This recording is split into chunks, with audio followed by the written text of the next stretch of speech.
Hello everyone, I hope you are doing well. We are going to continue. But before leaving the boat, I think I'm going to change something with Sibyl.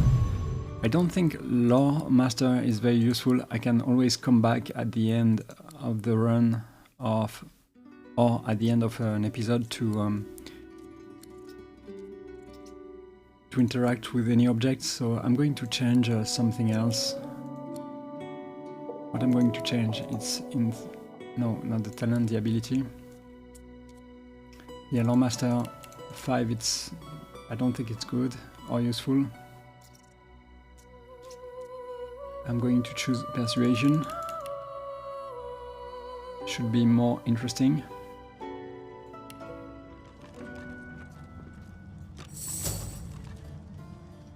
And because I've done that, I just want to check something else.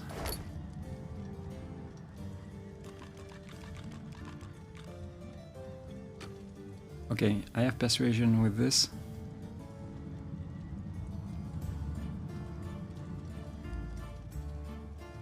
I have to remember that. Persuasion, okay.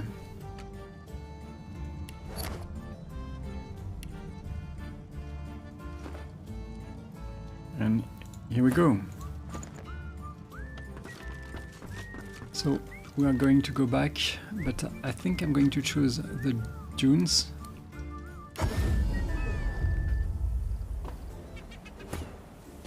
This time. Yes. Let's go over there.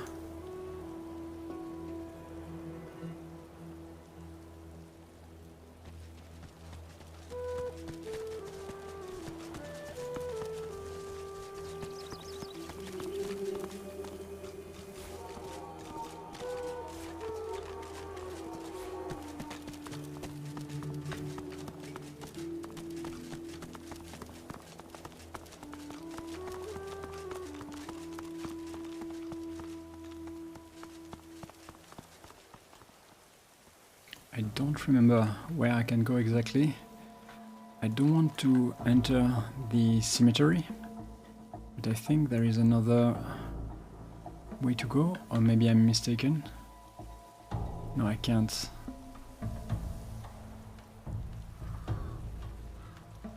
I'm not sure it's a good idea to go inside it.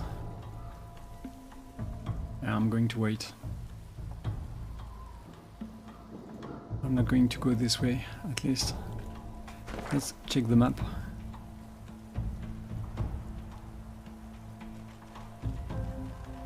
Stone Garden, okay.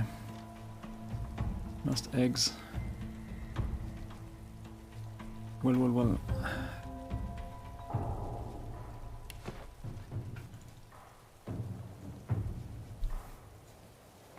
Well, I will do that another time. Let's go back to the square, it will be faster. So we need to look for the Meistr, but also Beast is interested in the dwarf he has to find. So let's do something about that. We're going to start with the Meistr house.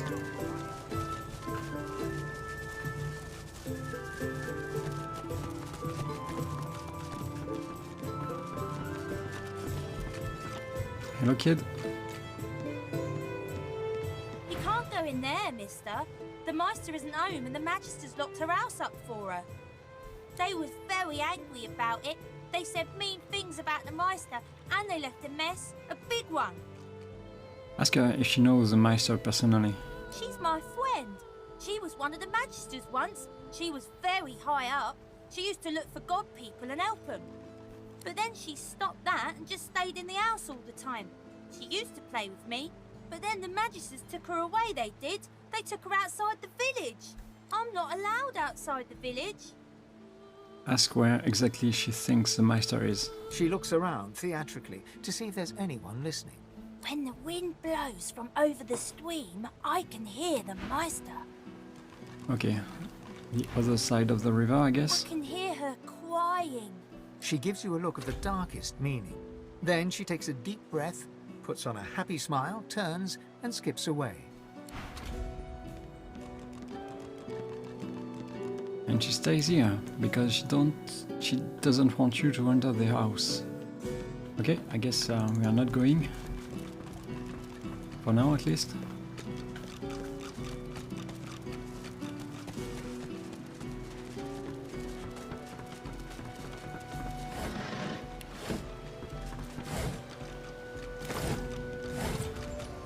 Interesting.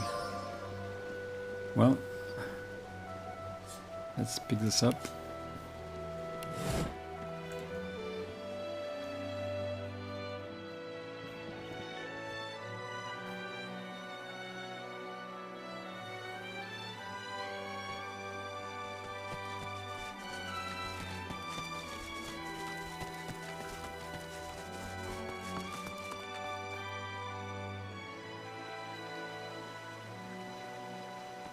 You ever think about running off, like Barnby and Sandy?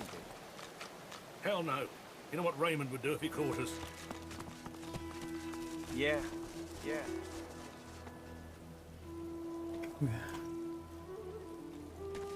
Let's see what we can do here.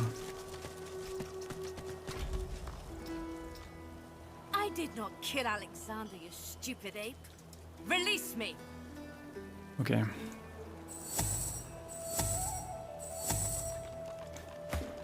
I don't know what's going to happen, but I can try to be a little prepared. I don't like this barrel.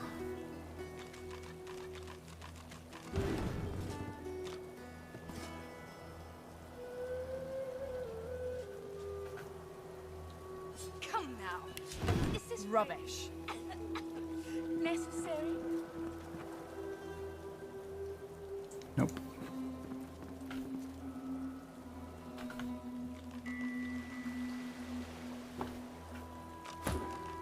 Fine. You go here, I guess.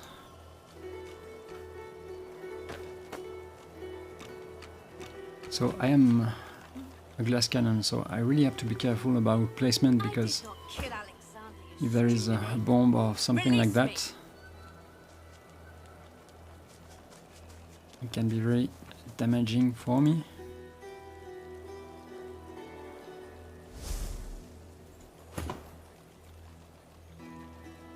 Pain, what kind of damage are you doing now? Fire.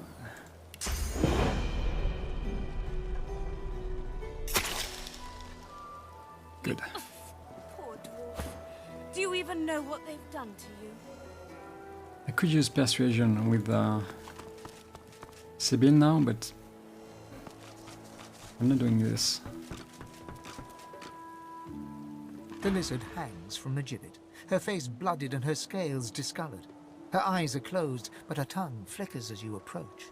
Welcome to Driftwood, God-woken. One bloody eye cracks open, glittering gold appearing from beneath the swollen lid.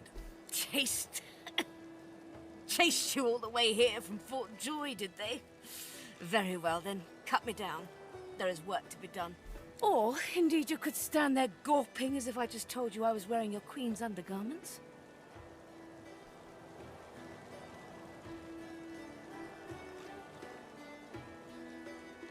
Take your leave. By the seven, where are you going? Get me down! Let's talk to her first. A Magister guard approaches. Behind her, on the gallows, two lizards. One in a Magister uniform hangs dead from her neck. The other hangs from her hands, still alive. Step away from the prisoner, dwarf!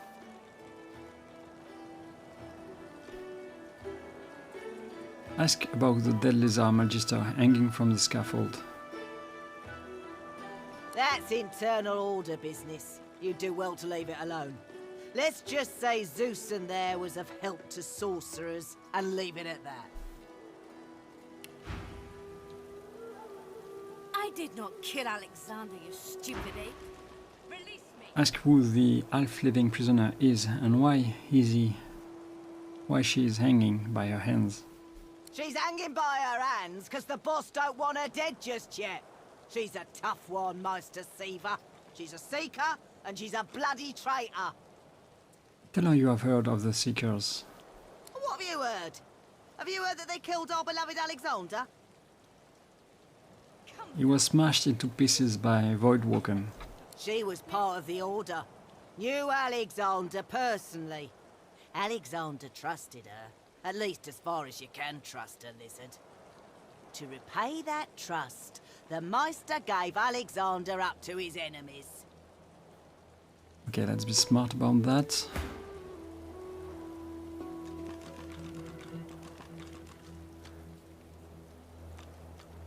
Come now. Is this really necessary?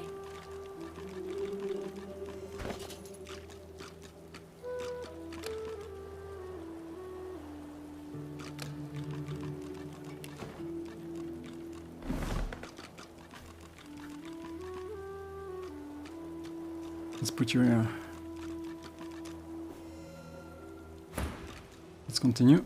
She wasn't there when Alexander fell, but White Magister Raymond uncovered the truth. She's as guilty as any of them, and I reckon she got off lightly. I'd have had her flayed alive with a salted bullwhip. Tell her you are going to set the Meistr free. She would be wise to stand aside. You're going to... what, now? Offer her the opportunity to set the Meistr free herself. She betrayed Alexander. I'd sooner die than free her. Please, why would I kill Lucian's second most charming son? Offer her a token sum to look the other way. You insult me. Apologize. For you meant no offense. Offer her a little more. Why, I wouldn't do it for an entire bag of gold coins. Yeah, I'm not paying that, sorry. Take your leave. Well, have you found time in your busy schedule to do your duty and release me? Yes. Be quick about it, before the Magister realizes their prize catch is about to slip through the net.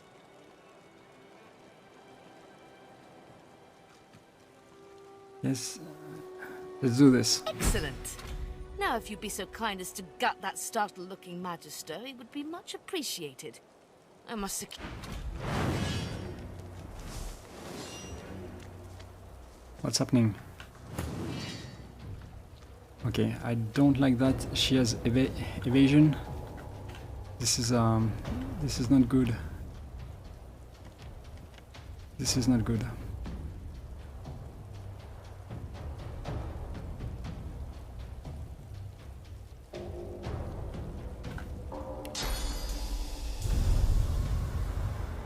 Maybe I can deal with the first one.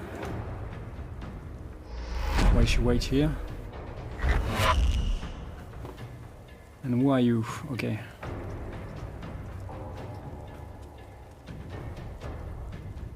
I think it's good to do that.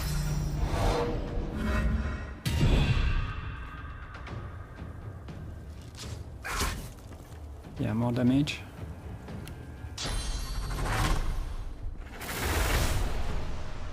Only 2, so maybe I should do this first.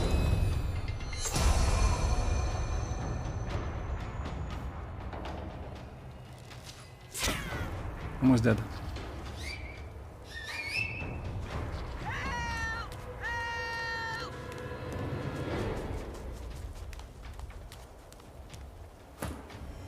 So Fane, what can you do? She's weak.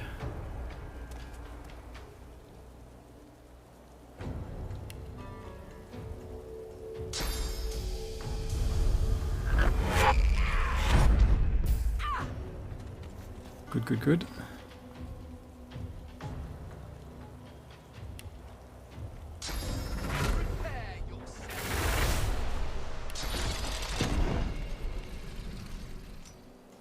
I'm not touching anymore.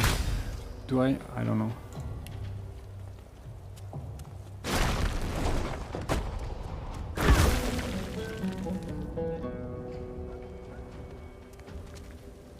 Okay. Where is the dog? Dog is here. I didn't see... I wasn't paying attention to the dog. physical armor. She has no magic armor.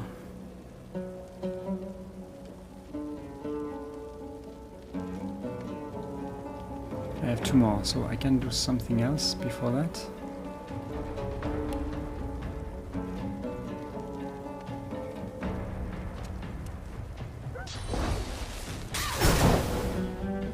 Good. The magic is gone.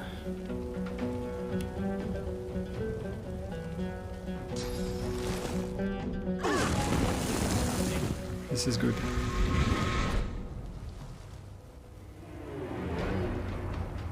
Well, she could be somewhere else, but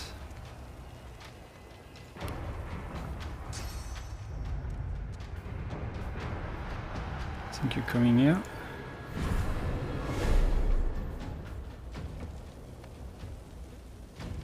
We have 2 archer, 1 dog.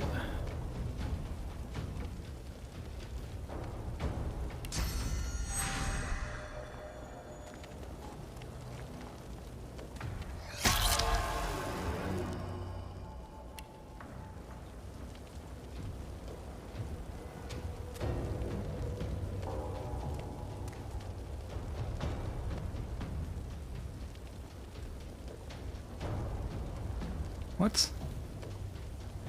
Oh, he's evading. Yeah, I can choose it. Okay. Nice. Nice, nice, nice.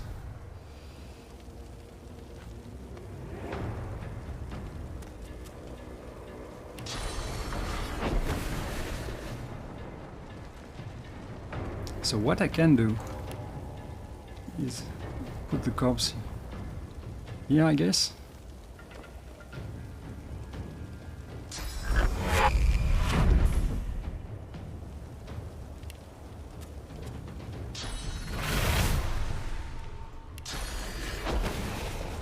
Oh, almost. Not bad.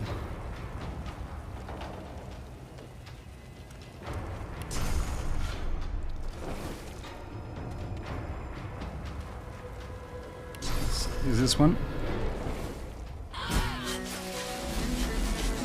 Good, good, good, good. Entangled. She can't move. How much? Okay, they can die both. No, he can't. He can't. I'm choosing this one.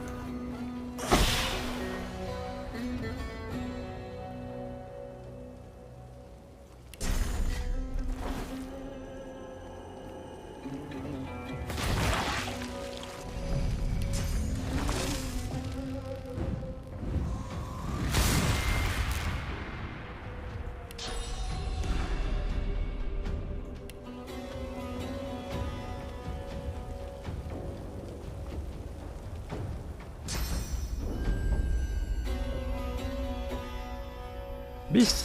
Who's Beast?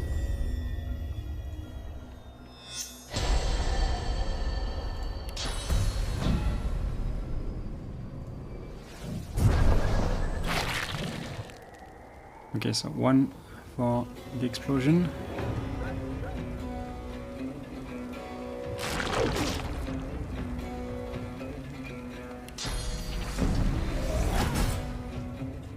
Not bad. And Beast, I don't think you have to... yeah, you have to move. Or do I? Good.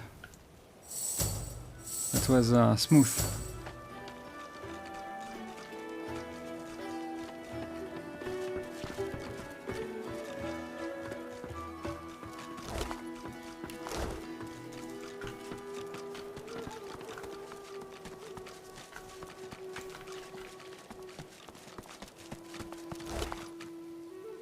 Okay. It's almost no, it's not better. It is, I mean, it's the executor, okay. 20 critical chance.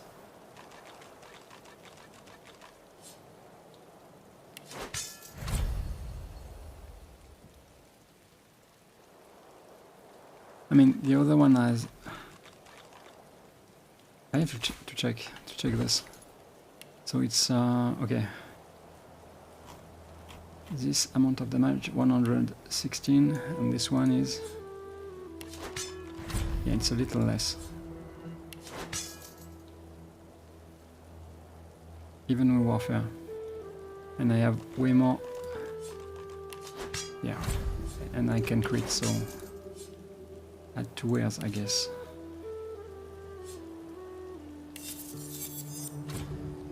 Master too low. That was expected. Send to Losse. Okay,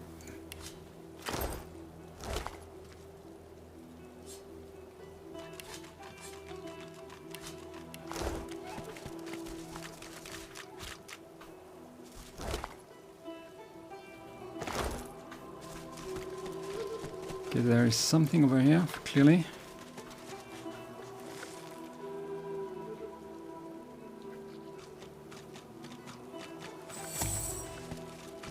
Let's just stay here.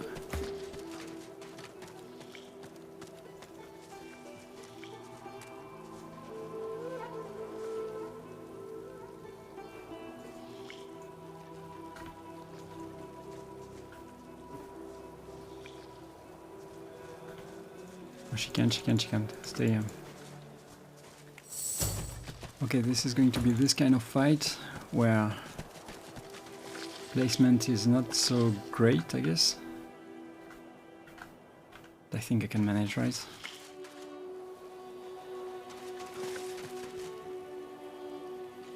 There's one unaffected deck behind them. Perhaps there's still a chance. Okay.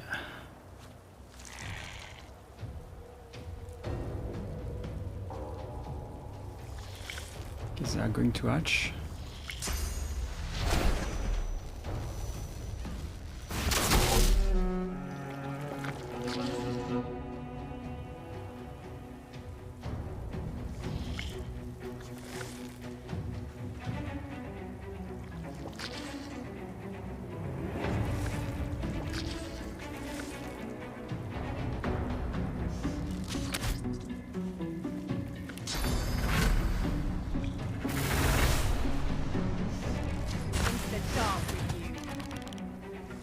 He is here. Okay.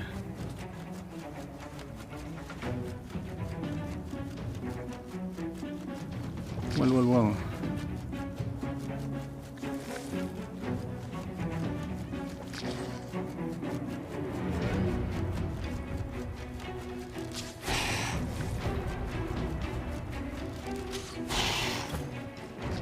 Okay, Sibyl. You can do a few things. Oh yeah, she can. Can she teleport this?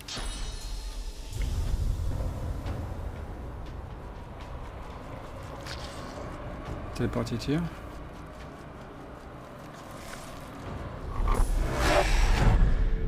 Whoa.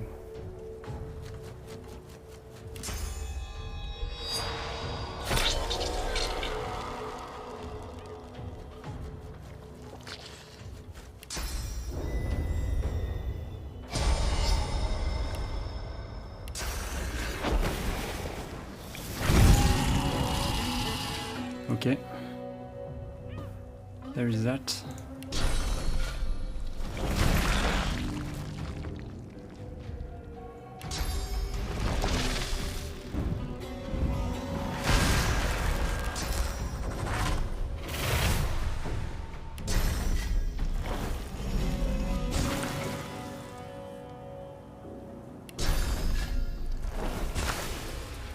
Well, my necro starts to shine.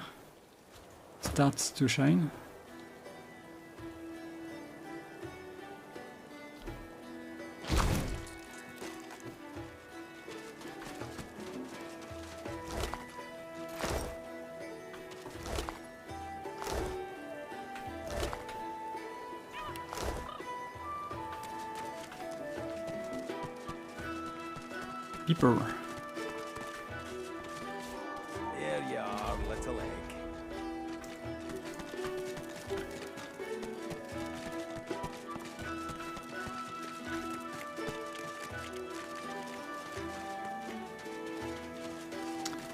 Someone is over there also. I don't know if you saw her. But there is someone very interesting.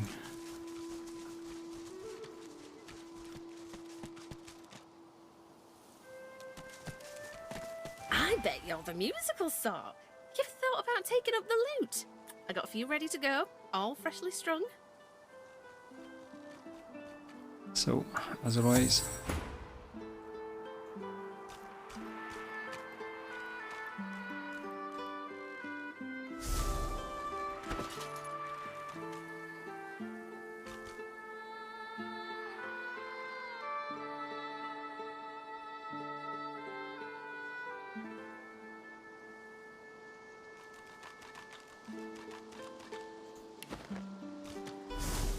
let's continue.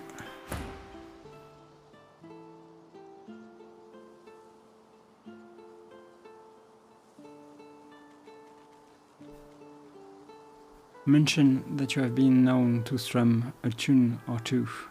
It's like I always said. Everyone's got a melody in him. You just gotta look. Me brother Laszlo couldn't carry a tune in a bucket when he were a wee thing. Now, he's got the voice of an angel. Laszlo, tell her you met her brother in Forjoy. He's alright then, yeah? Say he was in good spirit. He is a sprightly one. That's Laszlo, alright. If he had the blues, you'd never know it. Nothing kept his big smile from brightening the darkness. I hate the Magisters for what they'd done. Stole me brother. Stole me heart. I keep going though, hoping to get to Ark sooner than later. Lucian's day crowds will be wanting some musical trifles. Ask if she sells anything more useful. Useful? Ah, you mean deadly. Used to make bows and fletch arrows, but left that hobby behind. Assure her that in your hands her arrows will point out only at the greatest of evils. There's no shortage of suffering, that's for sure. Maybe I could do me part to help your efforts. Come back later then. I need a bit of time to carve something useful. Okay. Let's try Lose because she's a musician, right? I bet you're the musical sort. You've thought about taking up the lute. I got a few ready to go, all freshly strung. Smile and tell her you've spent most of your life devoted to making melodies. Oh, wonderful. It's like I always said. Everyone's got a melody in him. You just gotta look. Me brother Laszlo couldn't carry a tune in a bucket when he was a wee thing. Now, Laszlo, he's tell got the her voice of an angel. he's an old acquaintance from years ago. You came upon him in Forjoy. He's alright then, yeah? Say he was in good spirits. Okay? That's Laszlo, alright. If he had the blues, you'd never know it. Nothing kept his big smile from brightening the darkness. I hate the Magisters for what they'd done. Stole me brother. Stole me heart. I keep going though, hoping to get to Ark sooner than later. Lucian's day crowds will be wanting some musical trifles. Can I buy this?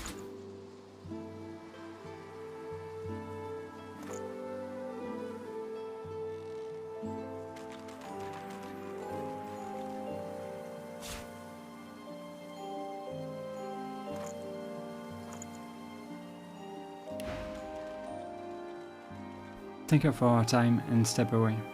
Don't let them silence your song, whether fanfare or lullaby.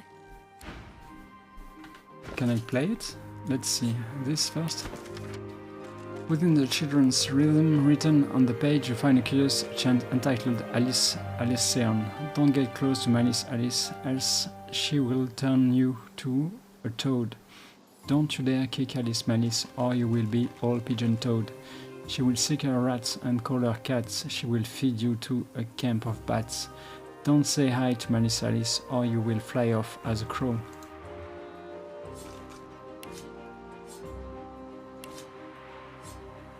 Oh, I can use it. Can I?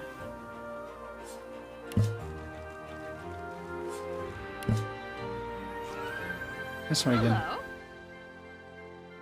No. Thank her for her time and step away. Don't let them silence your song, whether fanfare or lullaby.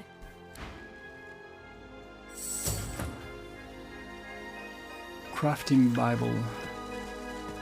Okay, there is a fort. I remember now. I can go there too. Send to beast, send to beast. Let's read that. More recipes. Okay, and they look very interesting. Arrows. Interesting, interesting. Oh, this is really good.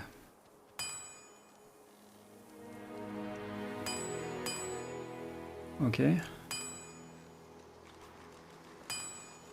Interesting. Oh, this is good.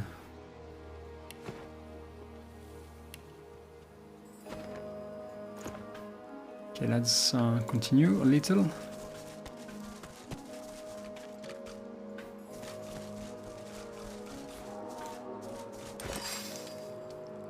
Oven. I have to be careful because I don't really know the map, right? So I want to do something stupid. Up ahead. Paladins. The famous divine protectors the- of Arks. I wonder what they're doing here so far from home. Come on. Well.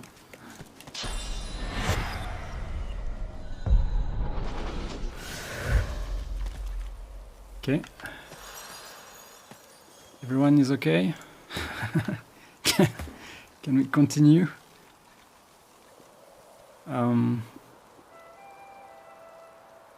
Yeah. Let's put this on you.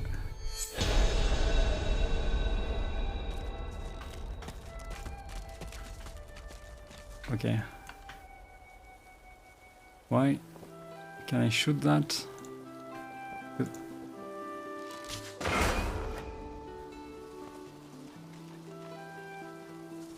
Halt, traveller, if you please. Who goes there? Tell him you're an adventurer taking the road east. Ha! If you're looking for adventure, east's the way to go. It's a void-woken hellhole over there, sorcerer at work. Powerful one. Of course, you could wait for the Magisters to sort them out. You'll be waiting. Ask what paladins are doing out here. Holding the fort like we always do. Usually the fort in question is bigger than this one, but you do the job in front of you, don't you? Seems someone high up doesn't trust the Magisters to do their jobs out there. Ask him what to expect beyond the bridge. What should you expect beyond the bridge? Expect sorcery of the highest order. Expect Voidwoken, bigger and badder than you've ever seen. Expect the void. Expect to die. Okay, not for today, then. Go on through, adventurer. We won't stop you. But I'm going to check the fort a little. You know.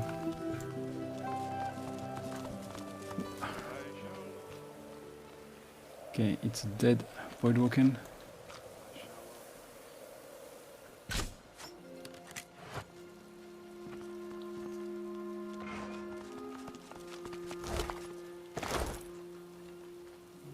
Shall avenge you, darling one.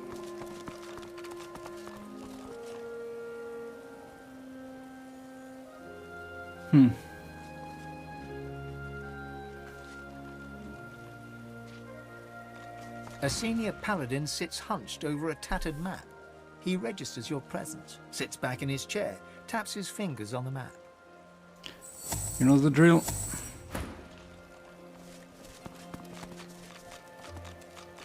A wearied paladin strips equipment from the bodies of the dead, singing softly to himself. He looks you up and down, then nods a greeting.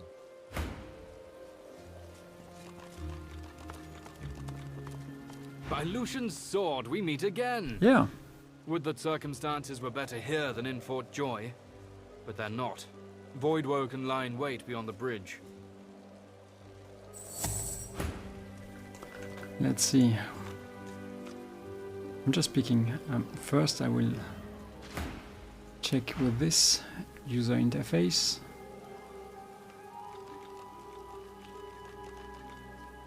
Nothing too crazy at the moment.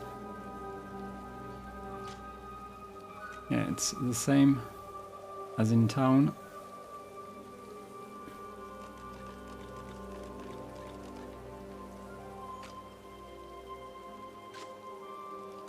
It's a 200 sword, level 10, more damage, but no crit chance. So I don't know if it's even better, right?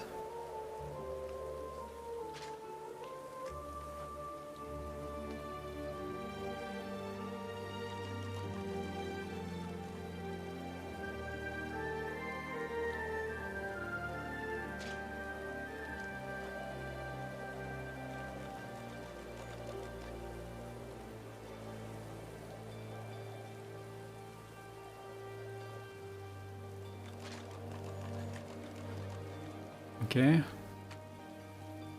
Spear. Nothing too crazy, in fact. Scandal.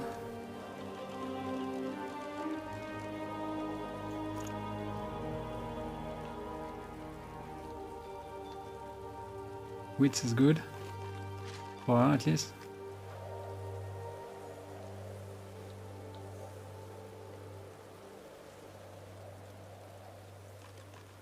Telekinesis, critical chance.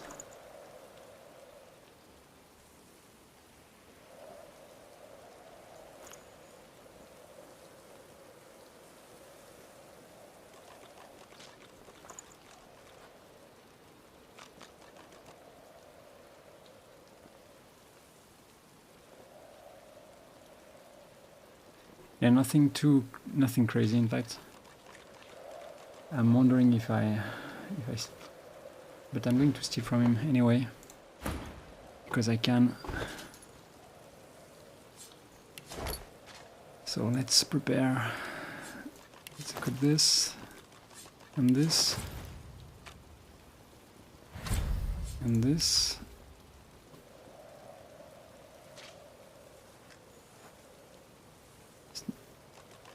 Siri. Okay, Siri. Okay, that's enough, I think.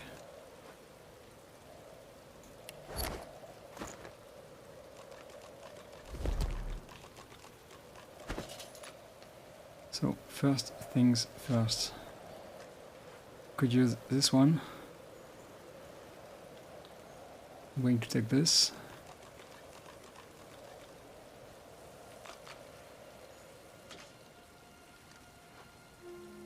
Wits.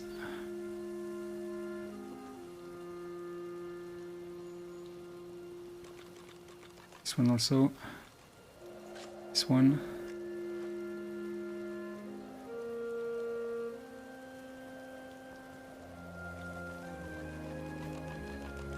This one. And then the money.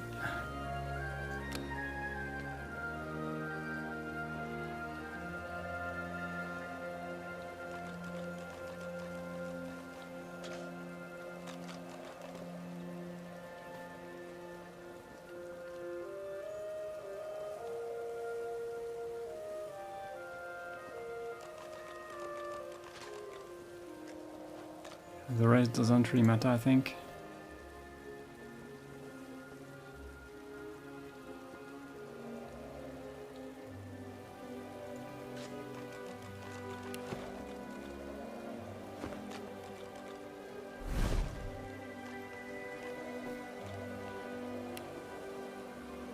Let's go to... You're going nowhere.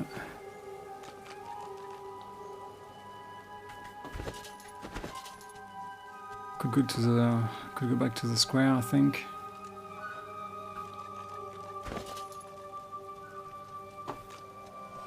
Maybe.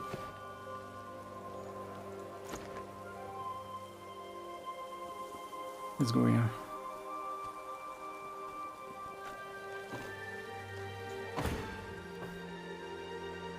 Ah, pity you just arrived. We could have used adventurers like you in that last fight. Not your surprise that paladins can't handle a few Voidwoken themselves. We're short-handed, deserters, if you can believe that. Abandoned their post and wandered off into the wastelands. Left their friends here to die. It's shameful. Agree, desertion is shameful indeed. No, Beast would not say that. Note that sometimes even the most royal person must take their own path. He grabs you by the shoulder and forces you to look at the bodies at his feet. See that, adventurer? That's Lord Godfrey and Guy Falchard.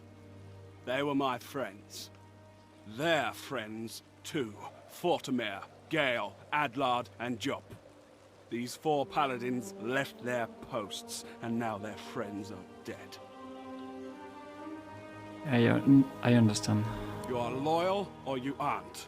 And if you aren't, then people die. Friends die. See the captain, if you will, adventurer. Maybe he'll put some work your way. You can follow your own path all you wish. Okay, let's go to... Let's stay with Sibyl. Let's end the dialogue with Paladin Cock.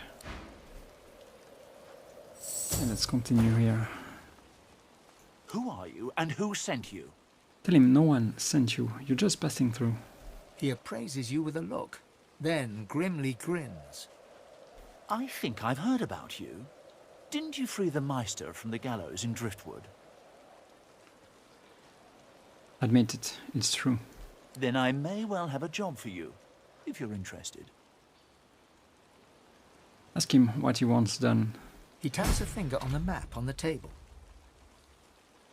Here, in the Black Pits, are White Magisters. Their operation is shrouded in mystery, and this pricks our ears. We are gravely concerned. We believe the White Magisters may have strayed into the darkness. We suspect that Dallas herself and her master Vriedemann are the inspiration for these dark endeavors. Look under the white veil of secrecy and report back. Ask how much the work will pay. How much do you want? I have fewer paladins to pay, so I have ready gold. But there are limits. Ask for an unreasonable sum. He thinks on this. It's a hefty amount. But for a job well done, we can stretch to it. He offers you an item. Take it. A whistle-like device sits nestled in your hand. When you're ready, send a war owl. Be careful out there. It's a dangerous place these days. And I'd like to think I'll hear from you again. And, adventurer... He looks you in the eye. Don't get caught. No. Even when I am stealing blind. Let's go, let's go!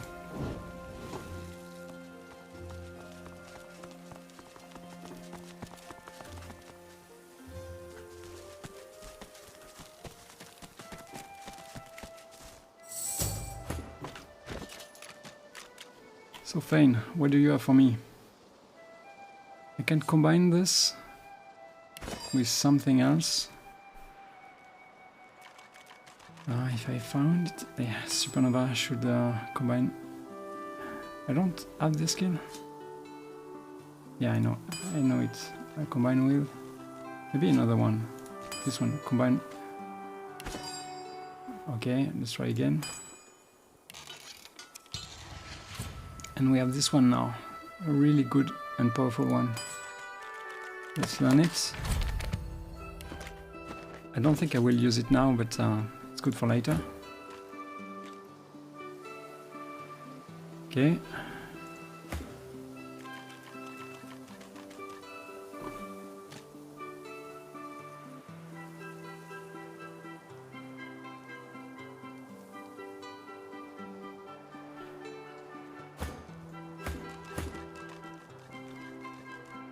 Yeah, finesse. It's for what I'm looking at.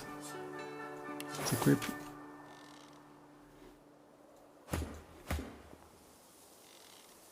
It's still useful.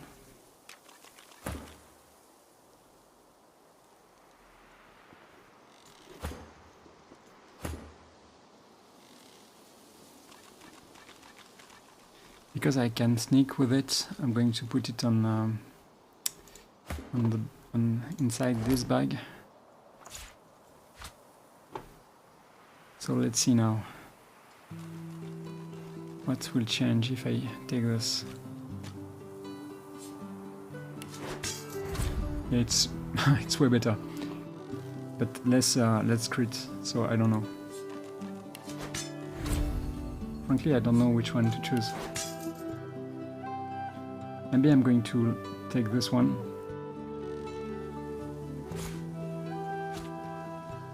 But it's yeah, it's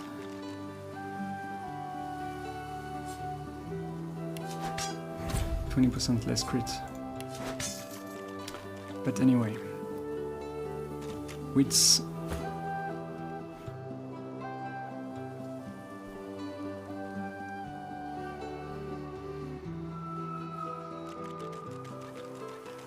This could be useful at some point,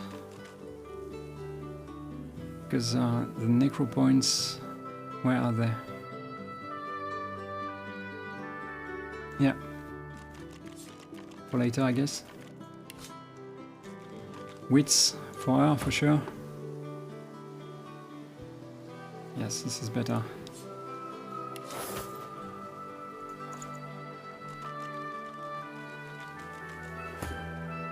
And this is for beast, maybe, at a certain point.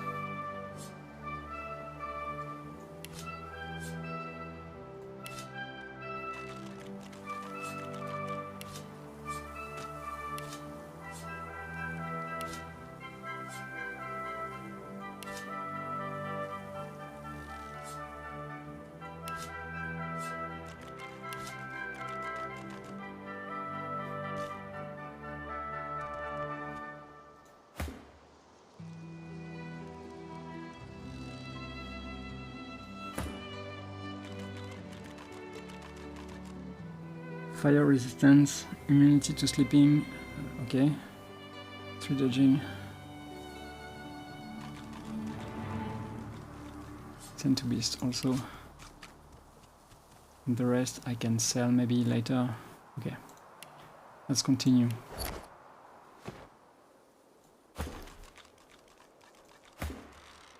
But let's be careful.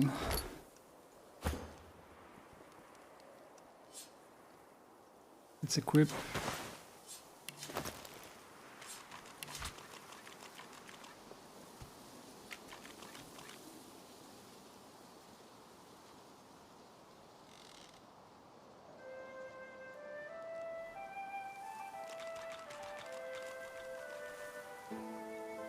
And let's see what I have forgotten.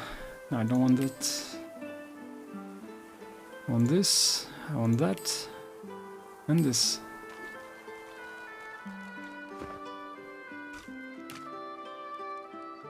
Let's continue.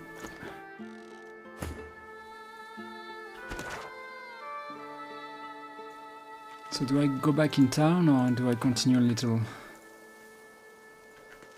Just to see what I will be able to find.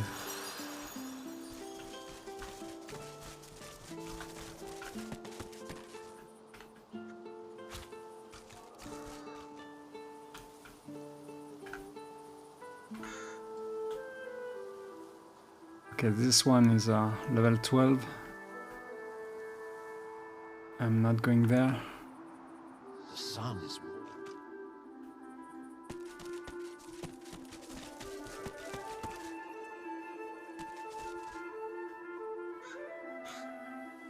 Am I going to be okay if I go there? Yes, ask maybe someone or something. Off you go. I can't be seen raternizing with the likes of you.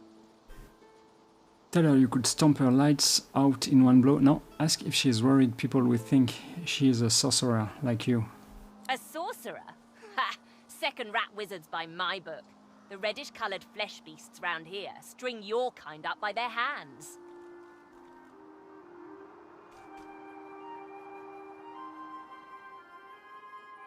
Ask if she is afraid to be seen with you. Well, I'm a rat, and you're some kind of, stubbly, thick-sized squash human. Never the twain shall mix, thus spaketh the reddish large-style flesh beasts. Just look at what happened to that lovely flick-tongued scale slitherer when she spent too much time with a lumbering large-style flesh beast of her own. No thank you. Say you are here to take revenge on those who would behave or speak barbarously toward your kind. The rat hisses at you with sibilant malevolence. Carry on then, stink beast. Don't let little old me distract you from your very important stink business.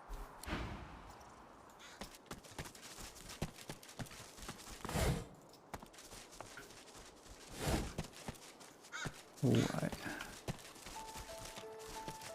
Here be witchery. Trespass not.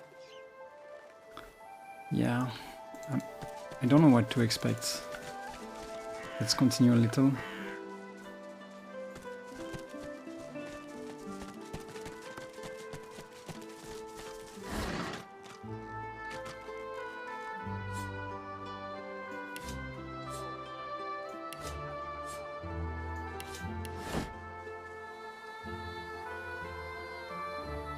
Inferno.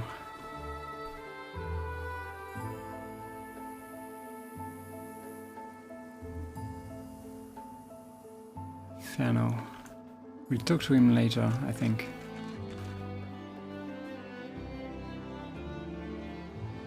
Something is happening over here.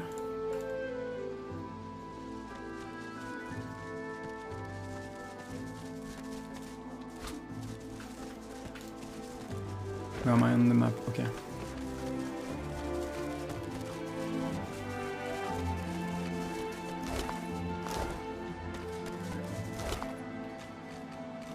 Level 12, okay. 12, okay.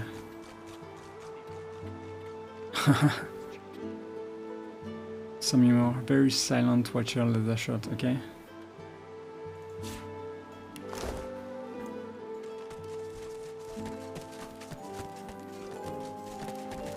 Jonathan, how long has it been? Gareth looks to the limp body at his feet, then to you, sword raised. He isn't quite present, but lost in his own tangled thoughts. I knew I'd see him again. I wish it hadn't been like this.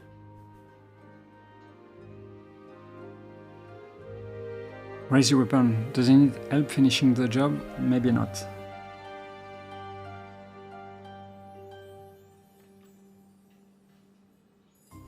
Not the limp figure's pristine garb. Is this a magister? Indeed. Yet more than that. His name is Jonathan. He is my friend. Or was my friend. Ask who Jonathan ended up on the floor of this shack. I led him here. I felt someone's gaze on me from almost the very moment I stepped foot on the coast. Lucian taught never to ignore augury. And sure enough, I saw the flash of white. I heard the sprigs snapping. Someone was watching, following. I came here and waited. The door swung open and it was him. A face I hadn't seen since I was called to the Seekers. He didn't say a word, just flashed the arrest warrant. Seems he didn't expect the punch. Now I must do as duty requires. Gareth raises his blade and tightens his grip, but falters. He cannot strike the final blow.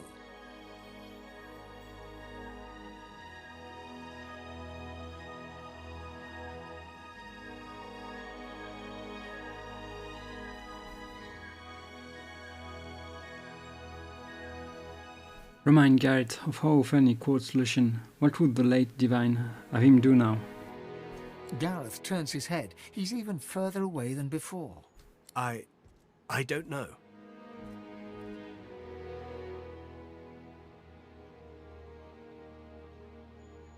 Oh, let's calm Garrett for now. I have never done this, I think. Calm Garrett. Lucian would want Garrett to spare Jonathan. It is the merciful choice. Gareth's fingers open and close around his sword's hilt. His breathing slows and his face relaxes, yet his arm remains suspended.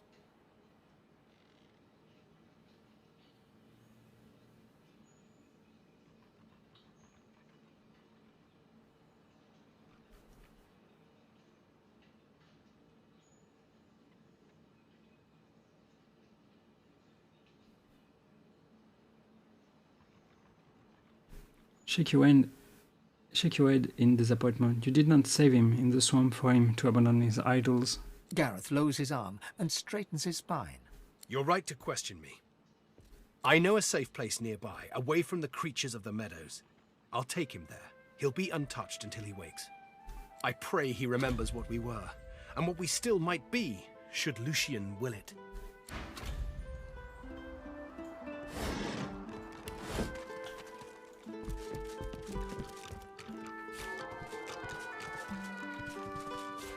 A broken nut.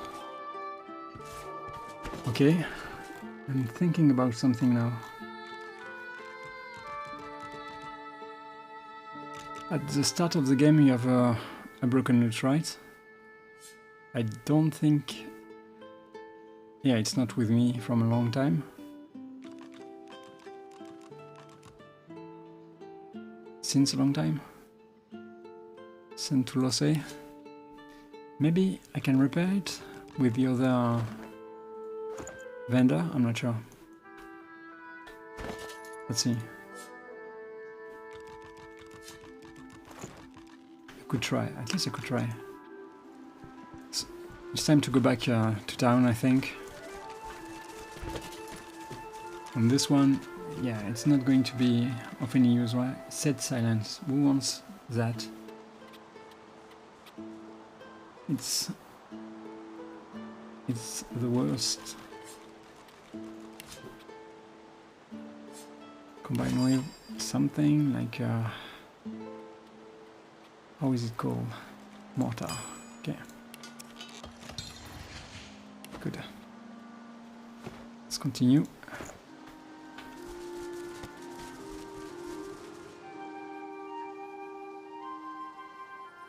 Well, it's not the right path. Where am I?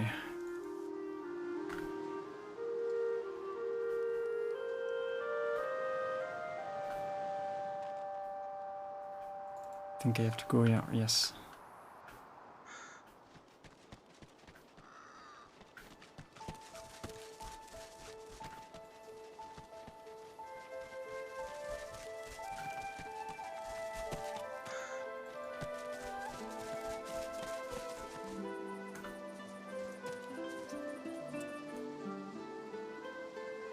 Why is the scarecrow?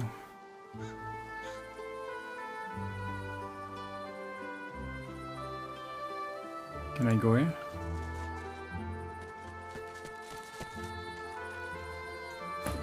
I guess I can.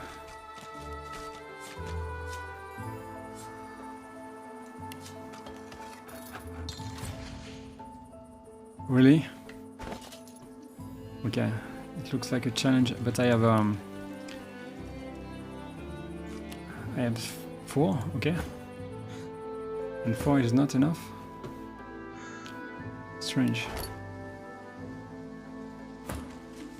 Let's equip this, should be sufficient, right?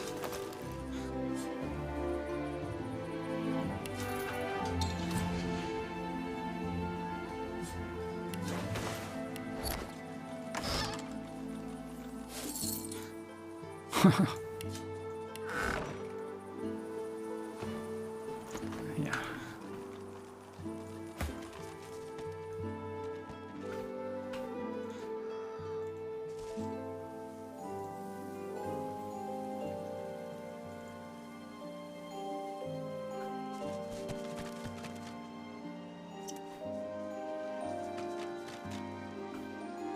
Let's see about the broken loot.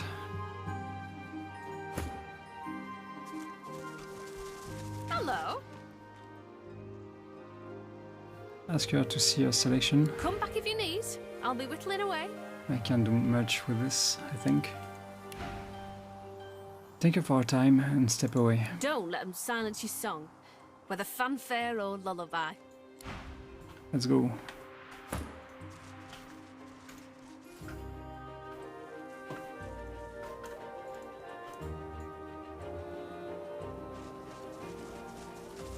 Something weird happened over here.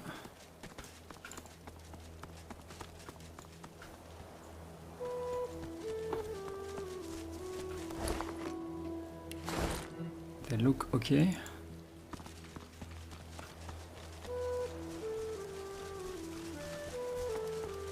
I could kill them, but they are protecting the city, so I'm not going to do it. Not on them, at least. And maybe it will be interesting to talk to the man in charge. No, don't do that. You're safe among friends. Never forget it. Let's see what I can do. Return visit, are you? What do you have for me? Have at it. Got yourself situated. Smells worse over here than Good. a dozen rotten eggs dropped in a vat of vinegar. Let's accept it. Well, don't come over. It's not like you're buying anything. Yep.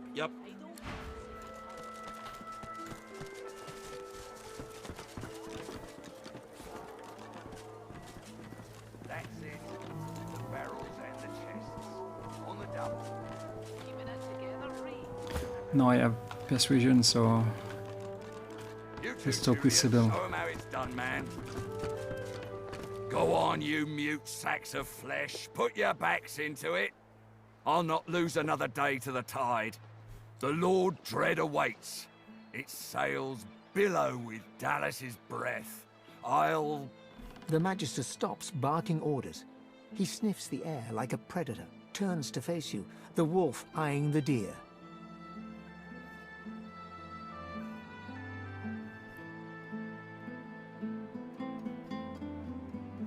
Look over his ship and ask him where he is going. I'm going nowhere right at this moment. Nowhere since something crossed my path and oh so very sharply piqued my interest. Tell me, have you ever been strung up by the hands? Your body swinging like a bell's clapper as your bones are being broken with cast iron rods? Hold on. You saved his cousin Mary from Voidwalken. Tell him you would appreciate some respect. Respect. Try rancor. He licks his lips. Dry flesh turns wet. See, I'd like to string you up too. Rack you with rods and leave you dangling over a puddle of your own blood and piss.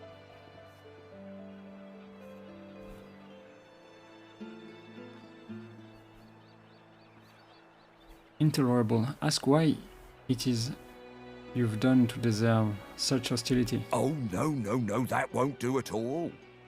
Innocence is a mask that doesn't fit you. I'm very good at what I do, see? I don't even need a sauce hound yapping at my side. There was a whiff of something in the air when you approached. A current of filth, that is to say, sauce. Am I going to fight him? Best convince me I was mistaken.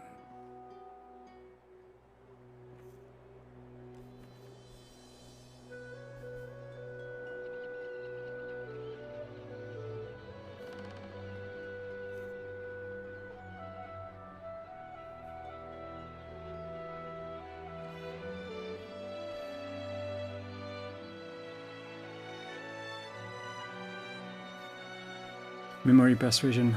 How dare he suggest such a thing? Lady Dallas didn't seem to smell a current of filth last time you dined with her in Fortjoy. He leans in closer and sniffs the air once more.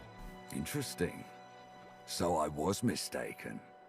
Must have been ambition I smelt on you, not the magic that dare not speak its name. Very well. In that case, we'll forego the gallows and turn straight to the hunt. No doubt a trustee of Dallas is champing at the bit to see some action.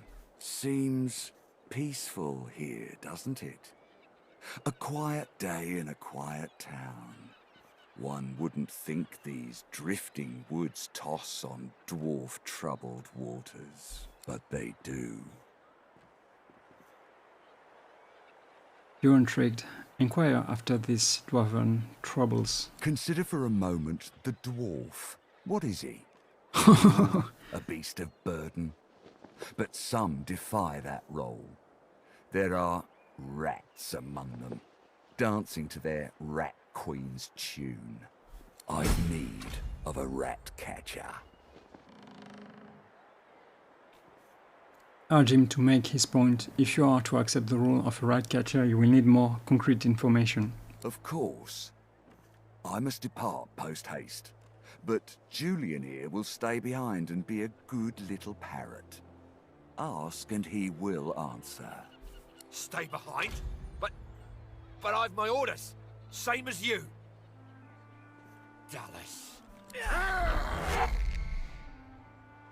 Like I said, Julian is staying. And with that, I must be off. No hard feelings about the death threats, of course.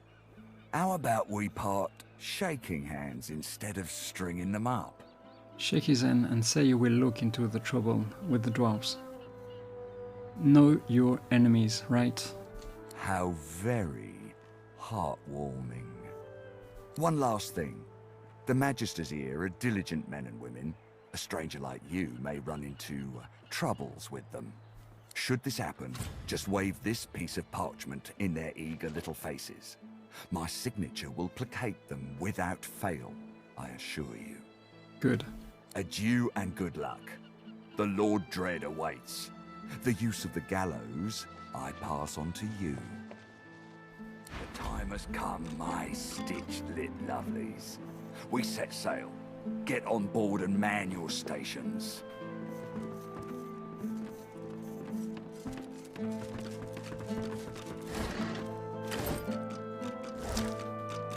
Left behind like a dog. Maybe you deserve it.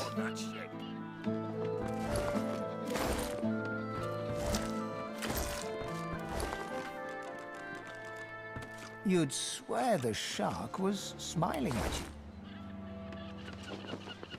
The Magister is rubbing the dirt off his robes, none the worse for wear, apparently, from the blast of magic that knocked him off his feet. You, the so-called friend of Dallas. I'd be whining and dining aboard the Lord Dread if it weren't for you. Your meddling in Magister affairs had better be worth it. Tell him his superior told you to report to him. Yes, I am very much aware. Wasn't my damned head that hit the floor back there. Now answer me. Did you meet with a Magister caravan on your way into town? The hour's growing late and I'm beginning to worry something might have gone wrong. I found that you did. By the bishop's bones, you saw it? Out with it, woman! What happened?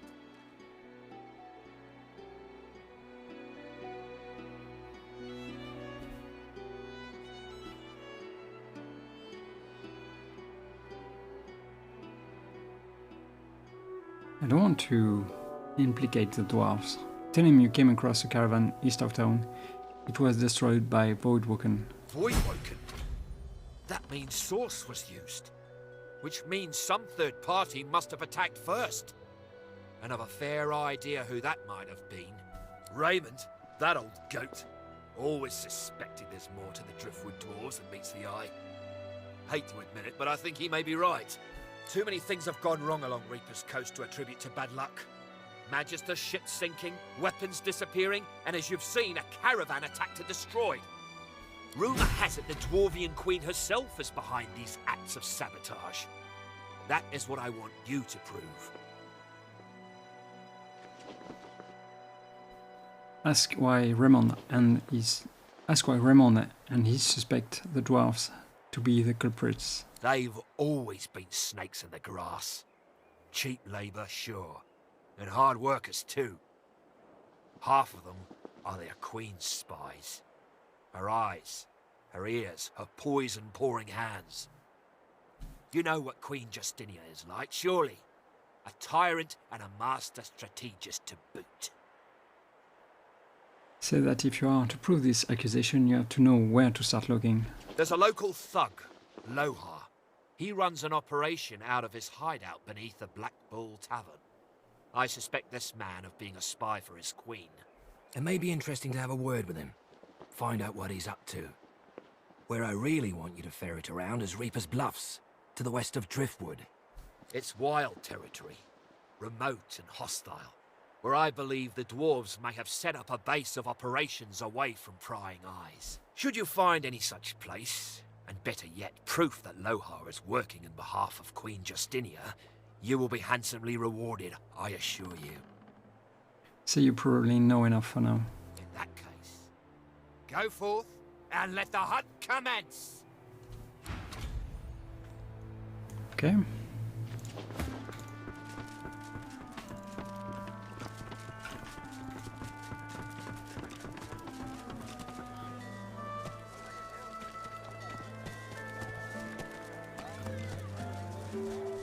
Should go see the Meistr.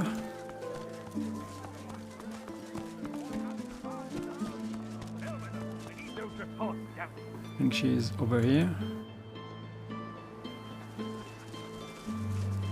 What is this house? Okay, interesting one. There's Magister in it.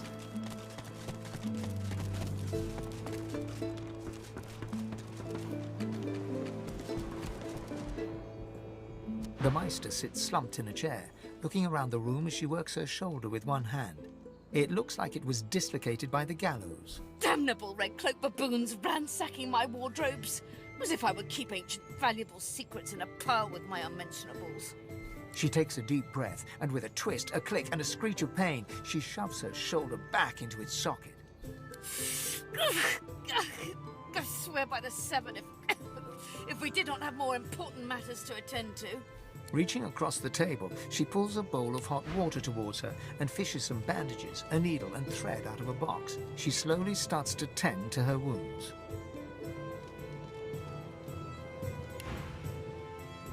Continue.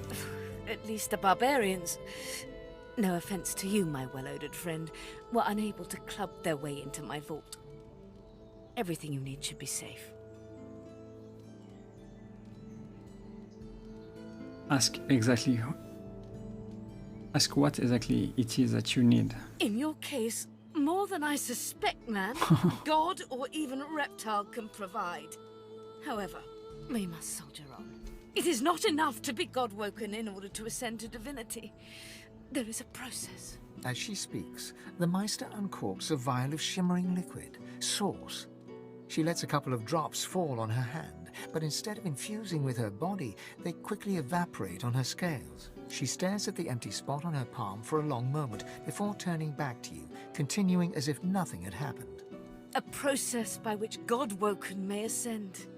It begins with discovering your deepest self, delving into your own soul.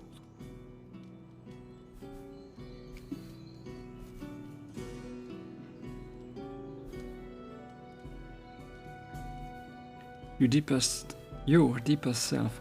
Wonder which version of you that will be. This how to be fun. Quite. Time is short, let's go. Enthusiasm? On a weekday? My word. We shall begin once we have the tools we need from my vault. You may have been chosen God-woken, but becoming divine requires more than a supernatural pat on the head. Come, God-woken. It is time to see just how awake you are. Fortunately, the Magister paid no attention to art as they do to fashion. Kindly remove that painting from the wall.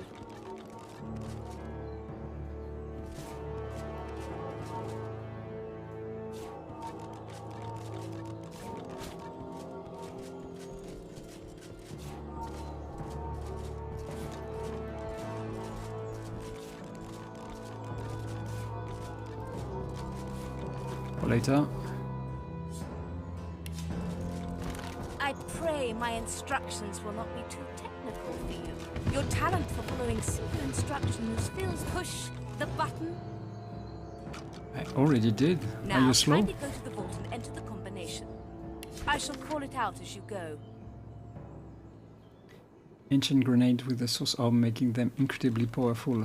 One example is fully illustrated Regamanol. The most dangerous one, how to cast a cluster grenade with a source orb. I've never done that.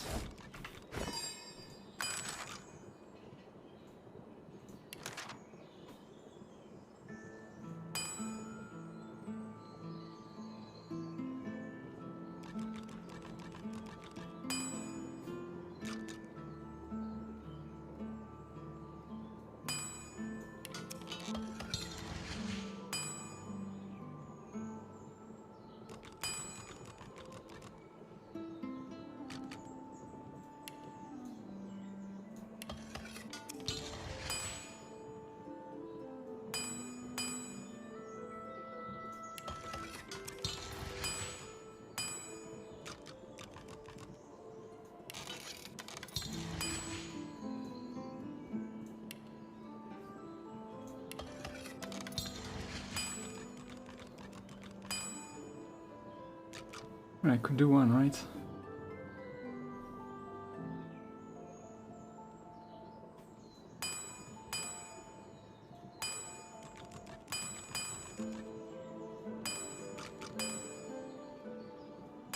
Tremor are really good also.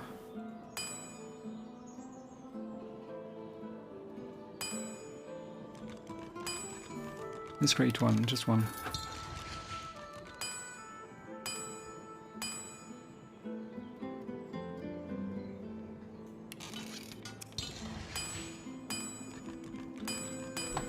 Okay, let's continue.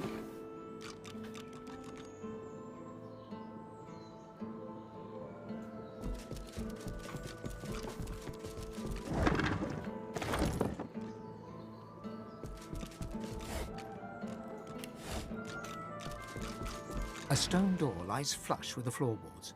Etched whorls in the granite frame a delicate rotary dial. Gleaming under the dim light, the metallic dial almost seems to wink at you. Enter the safe combination. Taking your time, you carefully enter the combination. The metallic sounds of the tumblers falling within the mechanism let you know you entered the code correctly. Excellent. Follow me.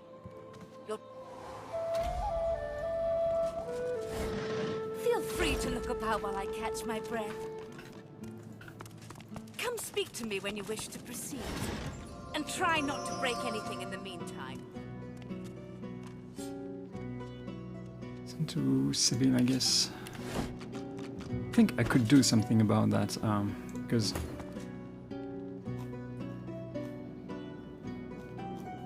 I'll do that later.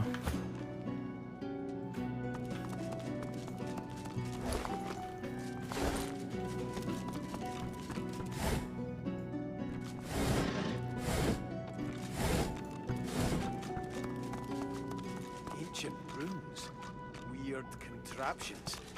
This place is an arcanist's dream.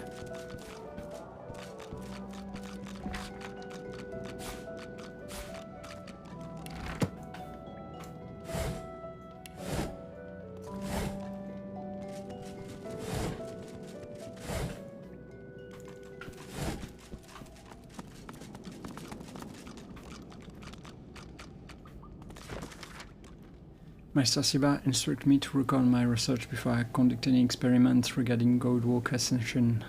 The ritual itself is quite simple. Place a single piece of black root in the ritual bowl.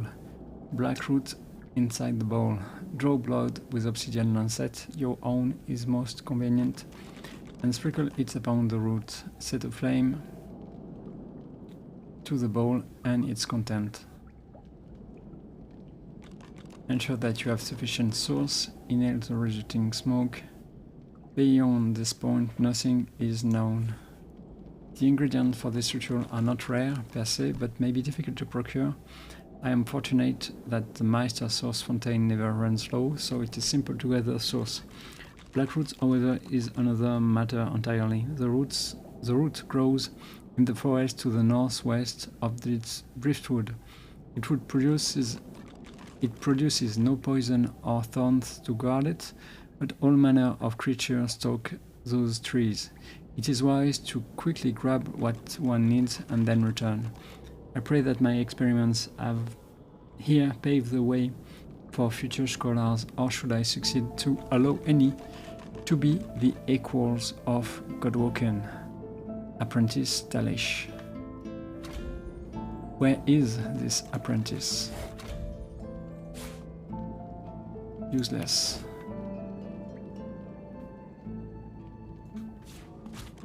Pouch. Where is the pouch?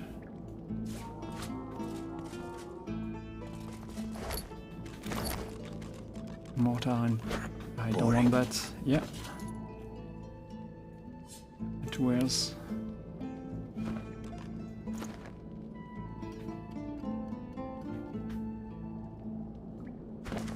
Yeah, it's... You can't take it. What is this one?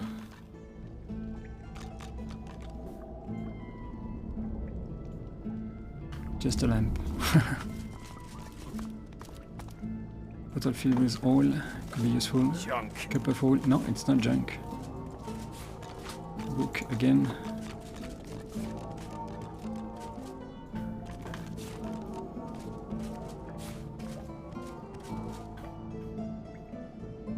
Firestorm grenade. One source orb. Opening the door, you see a selection of ingredients, thrown together in no particular order. Look for the materials you need to complete the ritual. After a quick rummage, you spot the blackroot, nestled between the grated dragon's tongue and Drudene oil. You gather up the blackroot, obsidian lance, and ancient bowl, and kick the door of the cupboard closed. Well, we know what to do, right?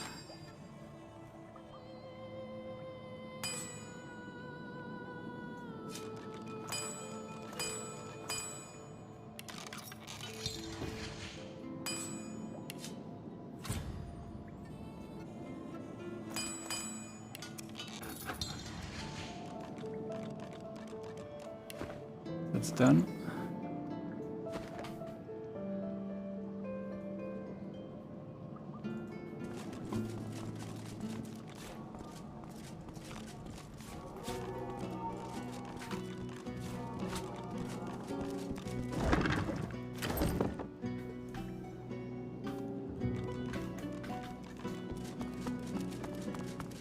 The Meistr is examining her wounds, prodding at this, wincing at that. Her face seems grim as she turns to you. Do you know what it means to have the power of the divine, Godwoken?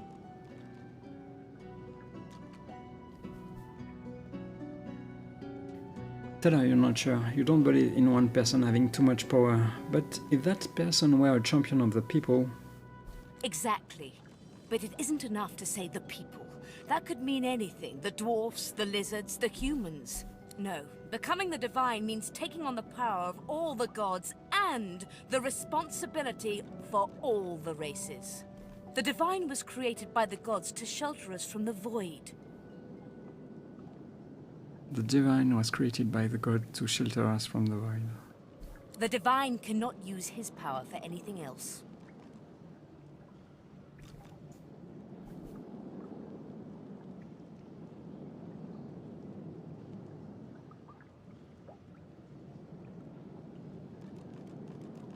Not, but you are already thinking about what you could do with such power. Very well, then. Let's see if we can't snatch divinity from the jaws of the void. The ritual itself is quite simple. Drop some blackroot in the bowl, mix in a little blood, set the concoction aflame, and then inhale the smoke. Ignore any feelings of dizziness, burning in your lungs, or a dire sense of existential dread. They're all perfectly normal. Although you will need to sacrifice a little sauce along the way. Everything you need is here. Ingredients in the cupboard. Sauce in the glowing fountain. Ritual in the tome by the bookcase. Even an incinerator to provide a flame. The Meistr looks back at her wounds, curiously prodding them as fresh blood oozes out, staining her claws.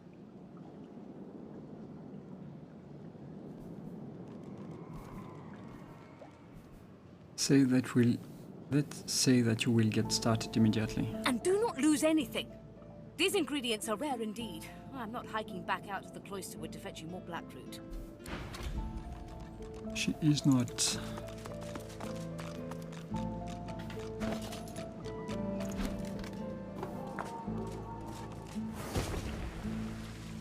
Well, time to go. As you suck the smoke deep into your lungs, your vision starts to swim and cloud. There is an intense pounding in your head, and you can feel the world fading.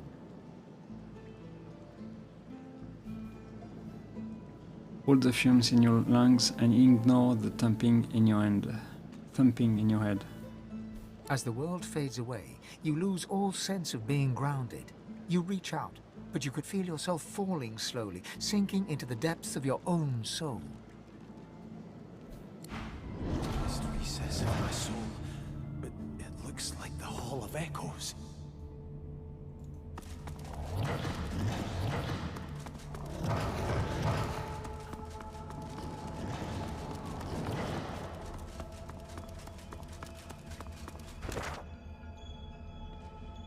Okay.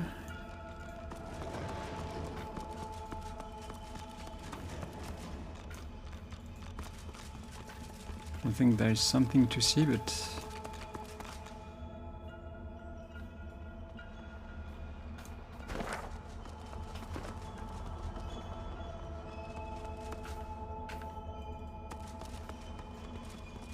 interesting beast.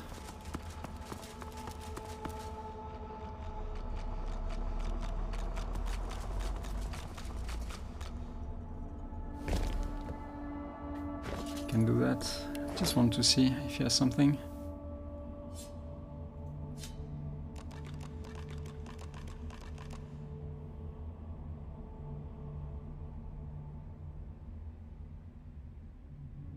One, two.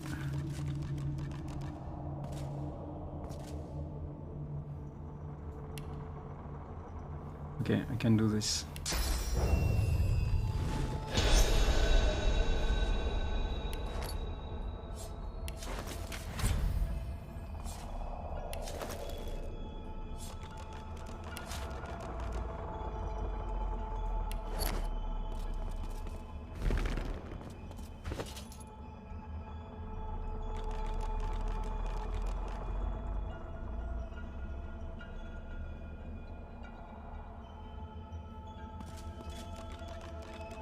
It's not worth it. Maybe I will come back with better equipment. I don't know. I don't know if you come back.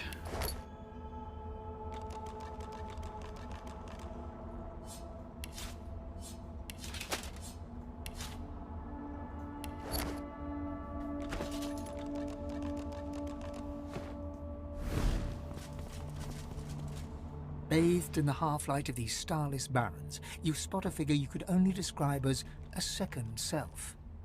It looks haggard and weak, its very voice but a feeble echo of your own. Beast, come closer, so that you may see me as I truly am. Ask who you are speaking to. You will see when you look me in the eyes. The apparition clasps your face in its shaking hands. You suddenly feel your eyes tingle. Everything becomes brighter, sharper. Blacks and whites become glorious bursts of color, then fade back into their accustomed spectrum. Blind eyes shine brightly. Speak the spell and see.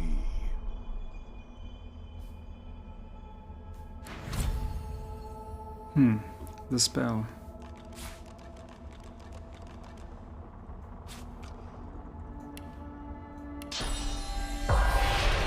Gone is the strange mirror image of yourself. Before you stands the god Duna in all his spectral glory. You know me now, don't you? I saved you from drowning. I blessed you, made you powerful. And now I've come to seek some power in return. Your god-woken soul is my last refuge, my last bastion. May as well make the best of what you have to offer. Duna nourishes himself from the source that abounds in your presence. You feel it deep down inside yourself. Ah yes, just what I needed. I tell you, dying just doesn't become a god.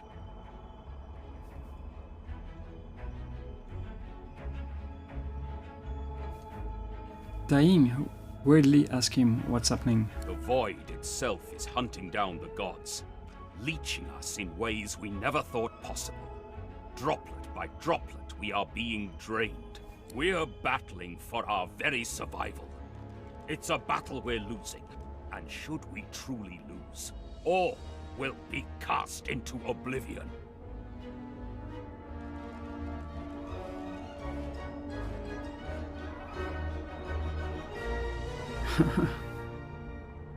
Surmise that by hiding himself in your soul, he has turned you into a target for every Voidwalker in the world.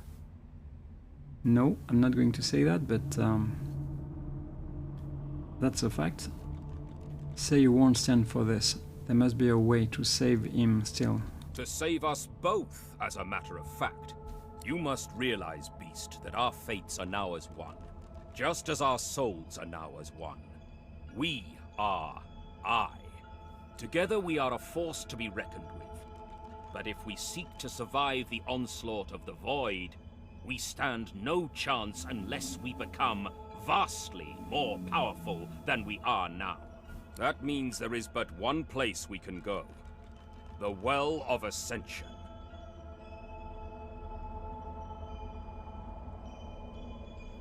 The Well of Ascension. Say you once heard an old storyteller speak of it as a birthplace of gods. It most certainly will be. The Well of Ascension is a lake, a pool of pure source in which the powers of the Seven lie united. We gave them up freely to create the first divine. Each of us donated half of that which makes us gods. To bathe in the lake is to become our chosen. That is where the road to divinity leads. And you must be the first to reach it at all costs.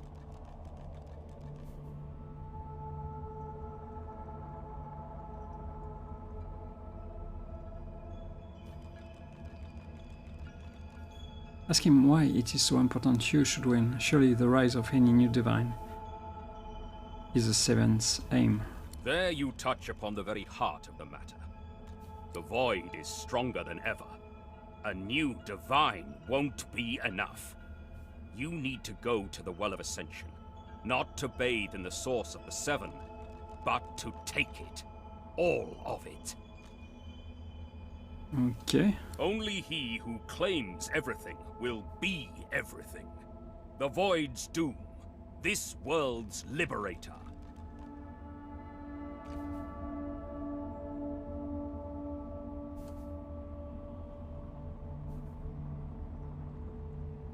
Pause to wonder what will happen to the other gods if you do this. It's very simple, really. They will either bow to you or be undone. But of course, that is what they are saying to their own Godwoken as we speak. We both know they won't bow, just like we both know you will never bow to them. Only one can become a god strong enough to safeguard our world. One, at the expense of all others. So make no mistake, Beast. Chances are the road to divinity will be paved with dead gods. Their blood on your eager hands. But don't let that dismay you, for these sins will be washed clean by the knowledge you committed them to save all of existence. To save your kin and your loved ones, and the world they live in. Ask about the other races. What of them? They will be at your mercy, which is vastly preferable to you being at theirs. Wouldn't you agree? So, fret not, but revel in the promise of the lake. I will lead you there when you're ready, when you've become a true master of the Source, and speak the language of creation itself. Our journey will be fraught with peril. It is a pilgrimage of challenges that will require you to command Source like only a Godwoken can, and wield its most powerful spells.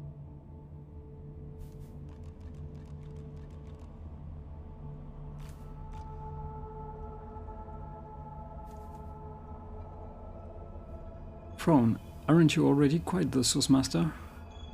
Hoarse laughter rolls and echoes into infinity. You are quite formidable, Beast. But you underestimate just how much more formidable you could be. We are I now. The spells you need to know I will teach you when you are ready. But first you must learn to channel the Source in greater volumes.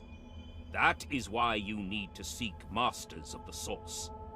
You must make them teach you, so that you may become a master in turn. So return to Rivellon and seek out these sages where they dwell. Convince them to share with you their deep-seated bond with the source.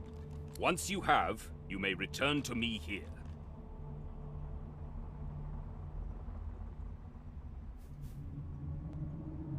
Before you go, ask what it is he did to your eyes, exactly. Something that will make you understand that for a god there is precious little difference between the living and the dead. Source is. It is a constant, a subject of neither time nor transience.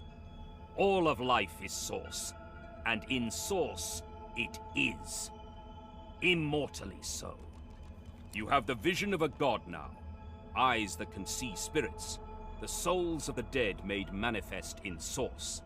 Speak the spell during your peregrinations, and you will see them. Where the dead lie, the dead linger.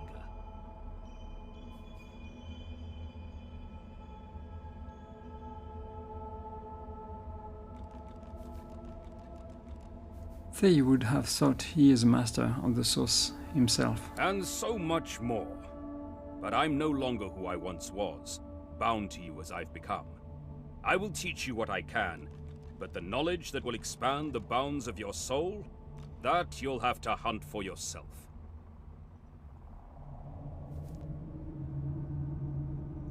Best of luck, beast.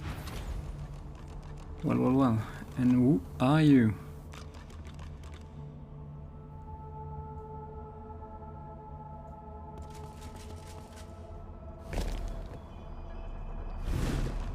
A man's spirit stands before you, clad in scholarly dress. When your eyes meet, he staggers back, terrified. Who has taken my books? My notes? They were here just a moment ago. Everything was peaceful again.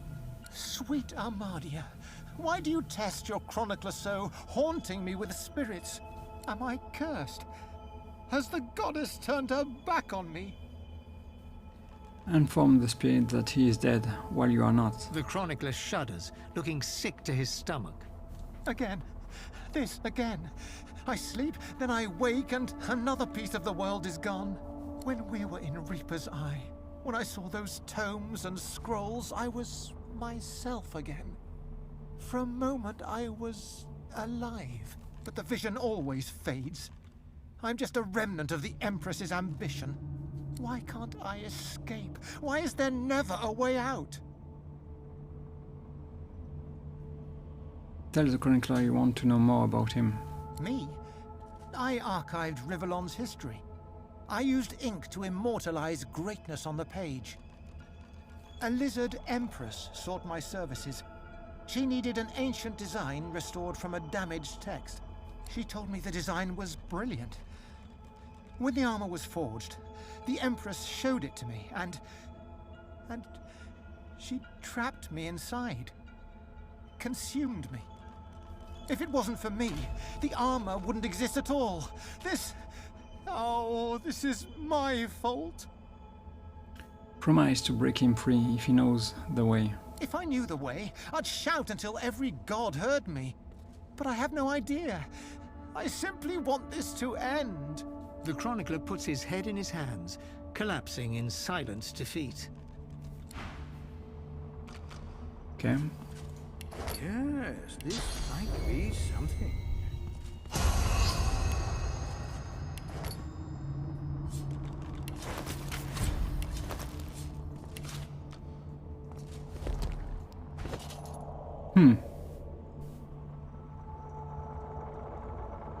Now I can see my weapon. Strange.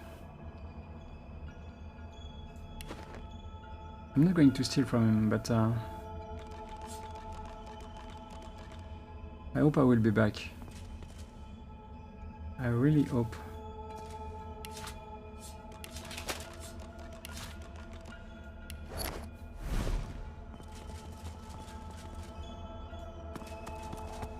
The Meistr stares intently at you. Her eyes are tired and bruised, but determined. Stay still alive? Gods above, there might be something to you after all. She leans in, her bloody tongue flickering hungrily about your face. Tell me, what did you see? What you know?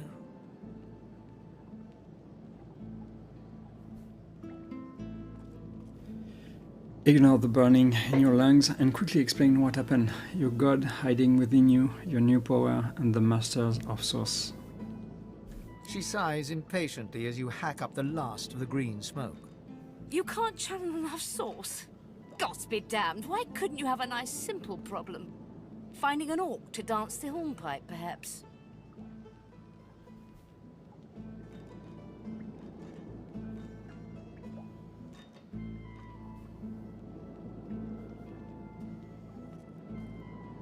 Look at her in surprise. She doesn't know what you need to do next.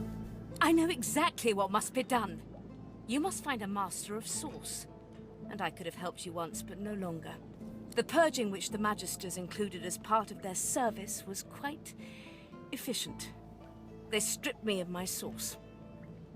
Not enough to silence me, but enough that I would not turn their insides to lime. Enough to sever my link to the font from which all Source flows. And certainly enough that I cannot train you.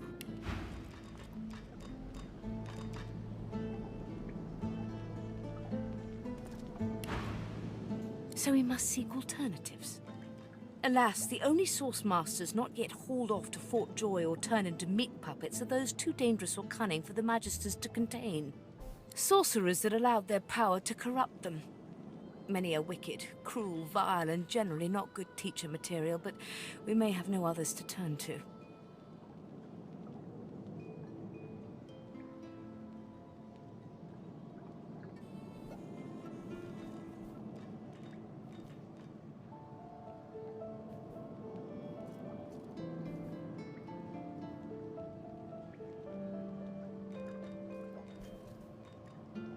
Rub your hands together. Now this sounds like fun.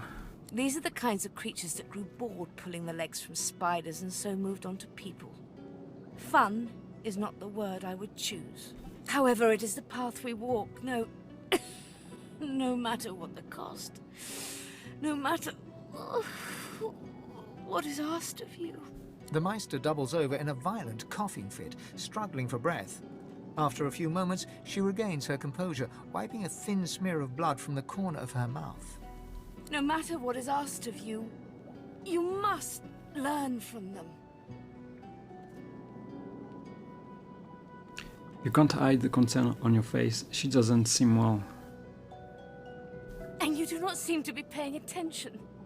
Sorcerers, evil, controlling your source, saving Rivellon, please. Please tell me at least some of this rings a bell. Your focus, your only focus, must be on finding these masters, on finding the secrets to divinity. Nothing else matters. Ask where you can find these masters. The Magisters have kept ledgers with all known sorcerers, especially the powerful ones not yet captured. They would be an invaluable resource. Interesting. But do be careful not to get caught. I was their guest for a time. And I promise you the gallows was the most comfortable part of the experience. And if their barracks turns out to be as empty as their skulls, just try to keep an ear to the ground.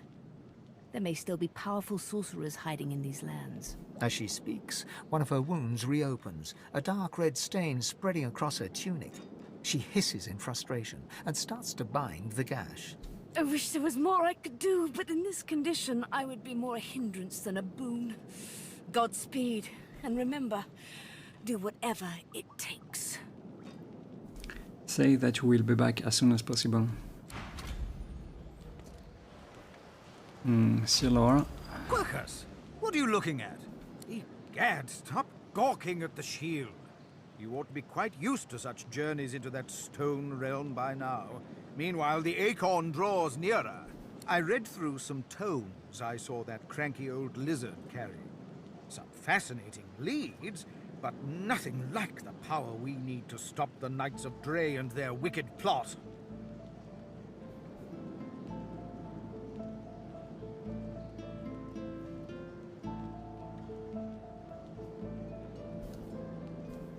Ask the squirrel if he found anything that you can use. Our gargantuan friend has something of a one-track mind, Quercus? Why are all giants so focused on taking all they can? Yes, our shield may have given a lot of itself. I had noticed, you know. I owe our shield my life several times over. I hardly need to grovel and thank it each time. I'm sure it knows I appreciate it. Now, if you're quite finished ogling your favorite long-legged scratching post, we need to get on and save the world already. Interesting. Let's talk to Sibyl, maybe? Speak.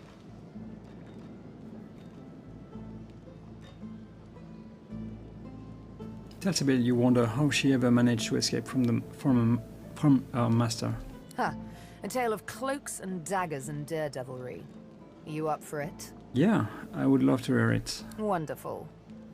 She bows with thespian flair. Imagine a black room. It's been your room for years. You know it by touch more than sight, for it's always dark. And when I say always dark, I mean always dark. You're either in the room or in the box, for it's in the box that you travel. You're only let out at night, because you only hunt in the night, with the Master's voice in your ears urging you on. And after it's done, you lie down in the box once more, with wet hands and mad red thoughts.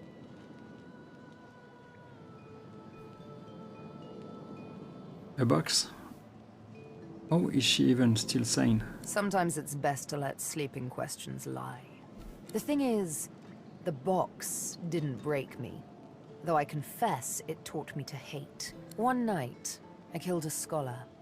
With my needle through his fragile old skull, he fell headfirst upon his writing desk, blood mingling with spilt ink. It's when I saw the ink that timid thoughts of rebellion first bloomed.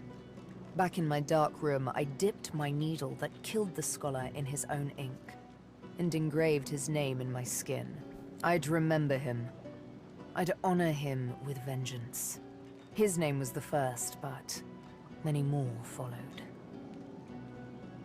Ask if you may see the name. Of course. She bares her left arm and shows you the name. You softly run your finger across it. Mindarin. He was Turashar, a keeper of stories. I'm sure he was loved by many. People like him, the beloved dead, they kept me going. Then, one day, it happened. A gush of wind, a sliver of light. Light! I hardly knew it for what it was. A simple oversight that comes with habit. A door, left slightly ajar. That was all I needed to feel a rush of blood, a thirst for liberation like never before. I tore at the shackles that kept me chained to the floor, iron thick as a smith's wrists. Of course they wouldn't budge, they never did before. But now that I saw the light, something welled up inside me, a raw and undeniable burst of power. The shackles broke, and next thing I knew, I was free. I stood alone outside the ruins of a fortress, snow-capped peaks all around me. But the sun, oh, the sun. I had risen as if from the grave, and she kissed me back to life. So, there she stood in the middle of nowhere. Ask what happened next. Why, I traveled back to civilization and had myself a long, luxurious bath.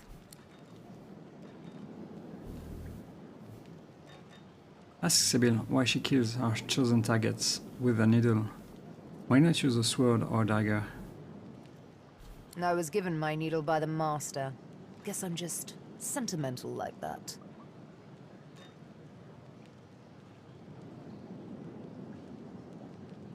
Come on, say there has to be more to it than that. Fine, if it means that much to you. She draws her needle and holds it up between thumb and index finger. Go on. Ever so gently touch the tip. Very well, reach out and lightly place a finger on the needle's tip. Barely have you touched the needle's pinpoint surface when a thick droplet of blood wells up from your fingertip. Sharp little minx, isn't she? Sibyl, This needle was forged in an altogether different world. It wasn't wrought upon a crude anvil hammered into shape with rough blows. No, it was cast with demon precision. It is absolutely priceless, and it's yours. The Master's own words. And he was right. As an instrument of assassination, it's absolutely priceless. But one day soon, he'll find out just how much he overspent on his gifts for little old me. Just why this needle is a girl's best friend. One might say I'm a bit of a sucker for poetic justice.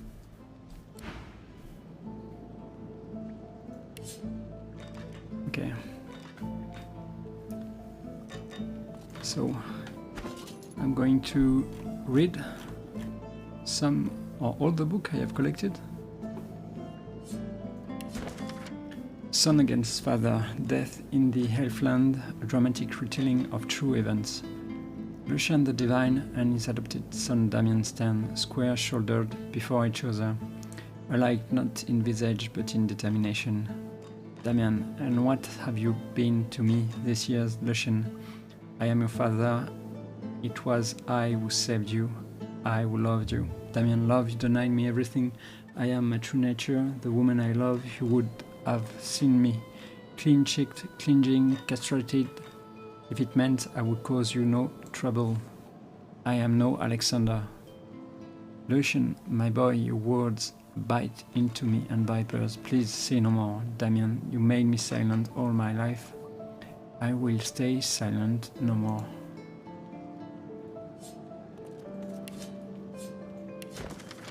The book contains a description of several magical artifacts that have been forbidden by the Divine Order. As you flip through the book, your eyes land on a section about idols of rebirth.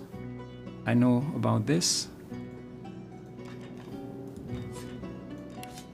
And we have one on us already. If you die, you get resurrected for free.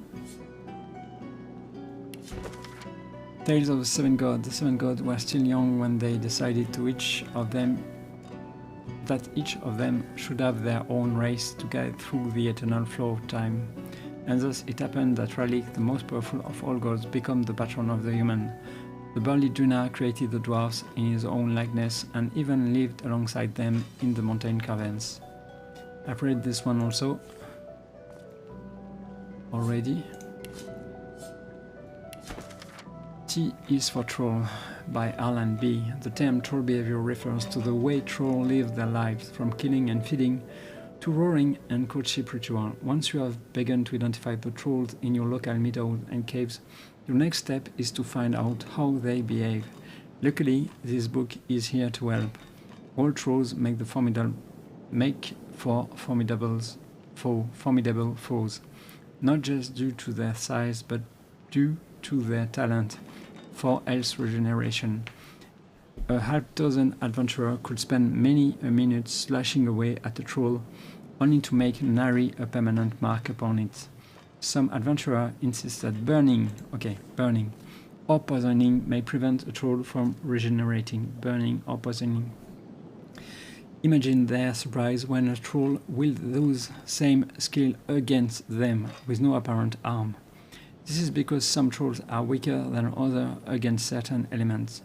Virulent trolls will use poison freely, but are adverse to the sun and keep to shadow. They are vulnerable to fire, which is just as well. You will need a torch when searching for them. Blazebone trolls are eternally thirsty, and thus tend to congregate near rivers and ponds. Use poison on them if you wish to halt their healing capabilities.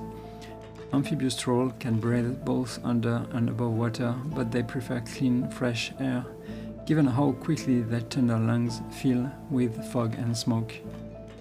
Fog and smoke. Behavioral notes. Death fog kills most living things instantly, but trolls may actually develop immunity with mild, prolonged exposure. If you encounter such a beast, they may be harmed only when a curse is applied to the appropriate attack method. Trolls are typically omnivorous, but many are known to develop a taste for humanoid flesh. These creatures often lose their weakness entirely. So, as constructs of flesh and blood, they are not indestructible. Okay. I'm going to keep this. Fine. Let's read this. The feats of the four, behold the mighty heroes of the Driftwood, and the feats for which we owe them our thanks. Garrick, a human who slew the necromancers, preying upon the dead of the Stone Garden. Bromley, a dwarf, who defeated the demons that plagued the great woodlands. Vidya, a lizard, who subdued the strange beast that arose from the primordial caverns east of the Driftwood. Allah, an elf who defended the farmers who fed Driftwood against pitiless bandits. They are immortal through their deeds. Their implements of victory shall rest where they slew their enemies.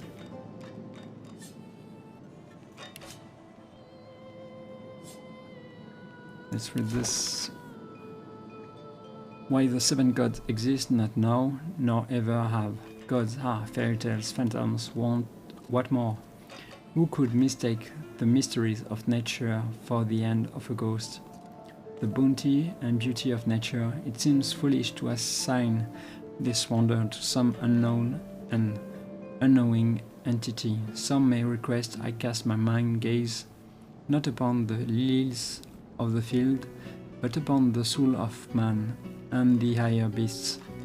But this I submit, that I have inspected the inner workings of men and beasts living and dead, and I have found no soul, only screaming red and bleeding purple. There was no God in those private chambers.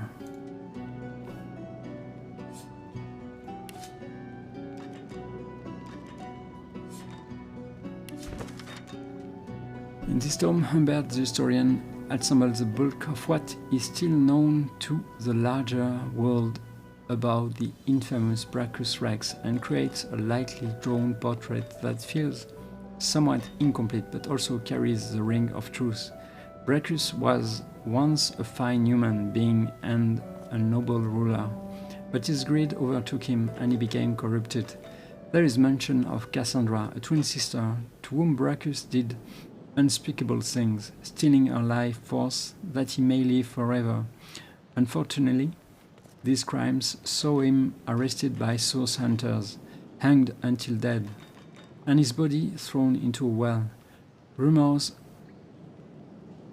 abound that this was not the end, but until Hubert can confirm these outlandish tales, as existing and dramatic as they are, he refuses to add them to his chronicle. He may be still alive. Interesting. Let's read that. I can deduct one recipe from this book, but this reads more like a puzzle than a recipe. I will have to experiment with what I can learn from this rhythm. With Essence of Life, on paper you write with a piece of Riverland Dwellers. You cite the magic desire of Founder's Mistreat, turn flesh into feather, applied chicken feet. Okay. Essence of Life paper and maybe chicken feet to do some kind of scroll. I think I know which one it is. It's to transform a person into a chicken. Chicken feet, Essence of Life paper. Yeah, it was this one, right?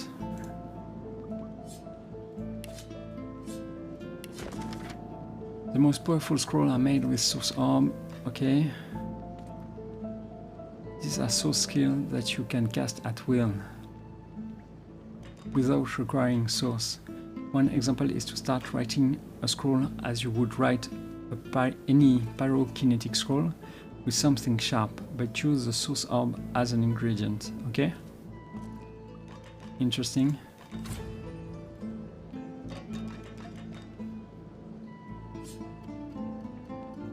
Let me see what it requires.